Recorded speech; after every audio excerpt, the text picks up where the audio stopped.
बाबा साहब भीमराव अंबेडकर को समूचा देश और देश के सभी जाति वर्ग के लोग कभी नहीं भूल सकते हैं। उनकी विचारधारा भारत के लिए सभी जाति धर्म के लिए एक समान जीने का अधिकार देने वाली थी। लेकिन केंद्रीय गृह मंत्री अमित शाह ने जिस तरीके से भरी संसद में बयान दिए वे अशोभनीय हैं। यह आरोप लगाते हुए शहर कांग्रेस कमेटी के अध्यक्ष सौरभ शर्मा के नेतृत्व में अंबेडकर चौक पर केंद्रीय मंत्री अमित शाह के लिए सद्बुद्धि यज्ञ किया गया। इस दौरान कौशल्या गौटिया, सतीश तिवारी, कमलेश यादव, इंदिरा पाठक, कुमार भगत, सत्येंद्र चौबे आदि कार्यकर्ता शामिल रहे।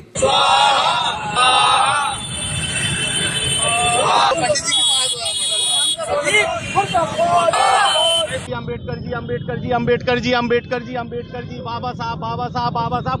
करोड़ों बार इस नाम को हिंदुस्तान में लिया जाएगा और हिंदुस्तान के प्रत्येक व्यक्ति के मुंह से ये शब्द निकलना चाहिए इस सम्मान के साथ। इस सृष्टि की रचना भगवान ने करी, जीवन दिया, मगर जीने का अधिकार अगर हिंदुस्तान वासियों को किसी ने दिया है तो वो बाबा साहब अंबेडकर ने दिया है। और इस संवैधानिक व्यवस्था के चलते, लोकतांत्रिक प्रणाली के चलते अमित शाह जैसा व्यक्ति हिंदुस्तान की लोकसभा में सदस्य बनता है। और जिनने संविधान की रचना करी उसको असंसदीय तरीके से, कल बाबा साहब को जिस तरीके से संसद में बोला गया, हम उसका यहाँ पर विरोध कर रहे हैं। विरोध के साथ साथ यहाँ हम लोगों ने सद्बुद्धि यज्ञ करा है कि अमित शाह जैसे व्यक्ति को भगवान सद्बुद्धि दे। जिस संविधान के चलते हिंदुस्तान के सबसे बड़ी पंचायत के आप सदस्य बन रहे हो, उस संविधान के रचयिता को आप इस तरीके से सदन के अंदर जो बोले, उस बात का हम लोग विरोध कर रहे हैं। यहाँ पर हमारे कांग्रेस पार्टी के तमाम लोगों ने यहाँ पर सद्बुद्धि यज्ञ करा है और भगवान से प्रार्थना करी है कि अमित शाह और अमित शाह की पार्टी के लोग जो मनुस्मृति को मानते हैं, जो देश के संविधान को नहीं मानते हैं, उनके आंखों से, उनके जहन से मनुस्मृति की चीजें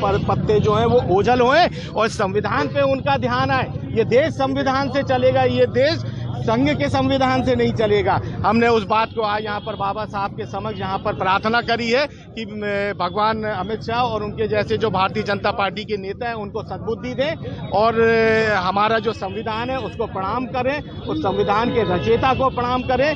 कल जिस तरीके से बोला गया है उससे हिंदुस्तान के प्रत्येक वासी के दिल में बहुत बड़ा घात